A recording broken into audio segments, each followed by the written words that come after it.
Ludwig von Grott kirjutab siin, kuidas minna tuld purskavate lohede juurde.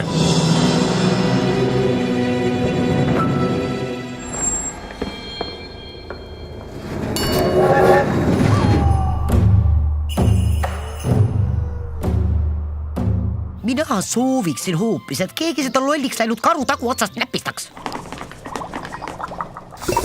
Meie otsime tuld purskavaid lohesid.